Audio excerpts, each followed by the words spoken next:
A lot of you guys want to be a flipper, huh? You see tens of thousands of dollars a flipper makes on social media, and you think to yourself that, I can do that too. This is what I'm going to go about doing it. I'm going to call a realtor. I'm going to ask her to find me a fixer-upper, a house that's physically distressed, so I can get a discount. I'm going to liquidate all my savings in stocks and 401k, so I can use it to buy this fixer-upper. The next task is finding a contractor. My friend is in construction, so I'm going to reach out to him to get a referral. What about finding ones at a Home Depot parking lot? There are so many of them waiting for a job. I'm going to get one over there who's eager to work. I'm going to hire one who is cheap enough and tell him to grab his amigos too. Better yet, why don't I just start calling these home improvement companies and ask them for a bid as well? I will ask them for a quote and they will give me a scope. I'm going to ask them to show me their past projects so I can make sure that they're solid with a great track record. I'm going to ask them to bid against each other. Finally, I'm going to pick one that has the cheapest quote. Wow, I'm so smart. It's going so well so far. Let's see. I think I can do this part-time too. I'm just going to go to the job site during my lunch break, check my amigos' progress, make sure that they're there working on the house, and head back to work after my lunch break. I think I should be able to manage my full-time job and the side flip project of mine in parallel. And when the house is ready, I'm going to enlist the help of the realtor who I used to get the house in the beginning. She's going to list it for me. We're going to get it sold for more. Buy low, sell high, right? I'm already imagining that I'm going to get my initial investment back along with tens of thousands of dollars of profit. Better yet, think about this. If I can do this every quarter, I can do it at least 4 times a year. That's going to supplement my full-time income nicely. Just imagine 2x my regular salary by doing it part-time. How good is that? Boy, am I so smart. Not so fast, bro. You think it is easy. It's not as hunky-dory as you described it. Let's rewind and break down the fallacies of this logic. I'm going to throw some objections at you. These objections are not hypothetical ones. They're actual roadblocks coming from my own experience as a flipper. At the end of the day, you will realize it's not so easy. It's for sure doable and possible. And I'm not trying to stop you in your tracks. I just want you to know all the real challenges. I want you to go in with eyes wide open, being fully aware what could possibly go wrong, and know how to handle it in case it does. I also want you to know that this gig of yours, this side toy project, may take longer than you think. You may take more time to buy this fixer-upper you want to get. You can get outbid. It may take more money than you have. You may have to pass the first try. Construction may take way longer than you expected. Market could tank when you finish the renovation. And you could be on a property that's been on the market for 1 month, 2 months, or even 3 months, like a lame duck. How do I know? Because it happened to me. What are you going to do? Can you rent it? How would that even make sense? Let's also talk all about it in this video. First, I want to address finding the right realtor for investor client like you. A retail realtor is different from an investor-friendly realtor. You are a flipper. Your job is to buy low, add value, and sell high. Your realtor should realize this. She should find you properties where there is value that can be added. That's the bare minimum. Moreover, she should also be able to tell you what you can sell it for once the value is added. That skill is rare. It comes after looking for similar kind, improved properties for some time. The trick is finding similar kinds. That's a science. In a nutshell, when we talk about similar kinds, we mean square footage, in lot size, in location, in proximity, in bedroom and bathroom count, in condition, and in amenities. Let me give you a story right now. I have one realtor who told me an off-market deal. She couldn't wait to tell me how hot the deal was. She couldn't wait to contain her excitement and joy by texting me, calling me, and emailing me multiple times a day. She told me it's selling for $400,000. I asked her how much she thinks it's worth. She said her famous flipper who bought it for $400,000 said it's worth $580,000. I thought to myself, if it's such a good deal, why is he selling it? She said he's got too much on his plate. Long story short, I had my assistant comp the property for me. She came back at $430,000. I scratched my head and told the realtor it's only worth $430,000. There's not enough margin. By the time I finish adding value to this 1,800 square foot house, which will cost me more than $30,000, I will be upside down. There's a reason why this famous flipper is selling it. He could lose more by improving it than selling this hot potato to someone else as is right now.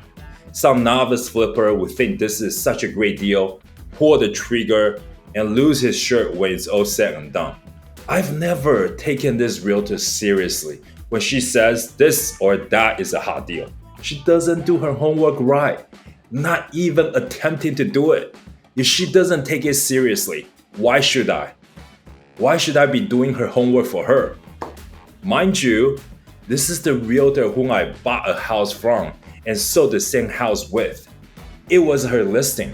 After finding out that I'm a flipper, she's been sending me deals all this time. However, we never bought anything after, since she's never spent the time doing her homework and sharpen her skills of comping properties accurately. Anyway, my realtor friends, the moral of the story here is that everyone can put a property on the market for sale. To be able to serve your client right, you gotta be able to price it right. It's not right not to tell your client the truth, knowingly or unknowingly. Have the property sit on the market forever and waste your client's time and your time. Tell him the truth from the get-go. Set the right expectation, under-promise and over-deliver. And I guarantee you that you will have the same client come back to you for more, and you will have referrals from him as well. That's the way to survive and thrive in this business, or in any other business for that matter. By the way, finding deals that make sense is like finding that needle in a haystack. There are people who create business just on that to source deals and flip them to flippers like us. I have a separate video that talks about wholesaling and marketing for deals. Make sure that you click here and subscribe. Now back to our topic. What about finding a contractor? Well, if you want to do it for a long time, it's best to find one that is reliable. It's best to find someone that's reliable, not someone who is fly by night.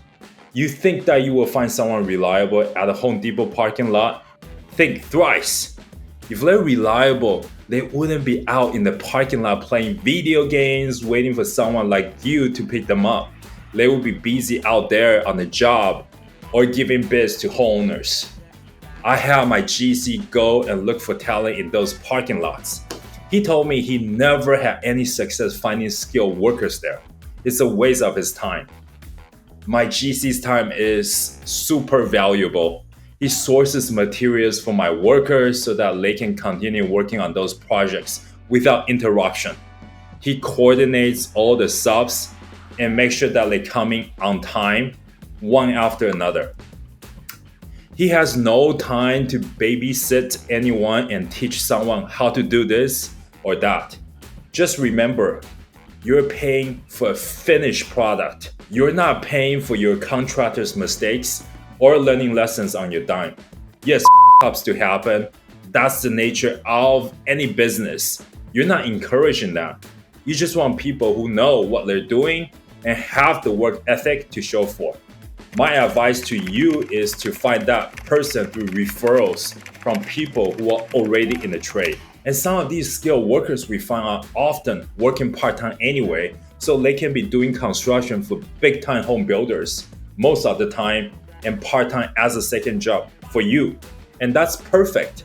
They make more money doing a side job like yours. You can also fit them in your project as you scale up. It's a win-win for your independent contract worker and you. Now, I will give you one more drawback for those of you who think flipping houses is easy. From acquiring a property to rehabbing it and eventually listing the property and getting it sold, you will be dropping money and lots of it. Your money is going to be tied up in a project for many, many months, and there can be no guarantee that you will make that money back at the end. There are factors that are outside of your control. Back in late 2022, when the interest rate started to climb, we realized that the market had become lukewarm. Buyers started to retreat. In order to get buyers' attention, we had to drop the price or give sellers credit. We sold houses at break-even prices. So not a loss on the books, right? However, it's like doing a job for free. Who wants to do that? Prior to that, the market was on a rising spree. Homes don't stay on the market long. They get sold left and right on new highs. You can't be sitting on a house without doing a thing for a few months, and by the time you list the property in its as-is condition, it's already gone up in value. All I'm saying is there are forces outside of your control. You can execute right on time within a couple of dollars of your budget. However, you may be on the wrong side of the market that you can lose your money and even your shirt. One deal can knock you out of your wind and shut down your little venture. So be cautious. How do you scale out if your money is tied up? You will need to use other people's money. And that's another topic for another day. Now, I will wrap up here by saying that this is not all that bad. There are pros with it too. You get rewarded with a big fat check at the end if you do it right. You get to control the property, unlike many wholesalers who have to beat around the bush when talking to homeowners. Your intention is to buy the property. Just know that it's not as easy as you see on HGTV. There's this saying that you make money when you buy. Well, only under one condition. That is, you buy it right. If there's anything that I want you to take away from my rant, it's buying at the right price. Ping me if you need more advice on your next flip project. I'll be happy to talk to you about it. In a separate video, I went into detail on why you should do it with an experienced flipper in your first deal. Moreover, give us a like here so that the YouTube algorithm will know and send more related videos to you like this one your way. Finally, if you find this content helpful, make sure that you subscribe.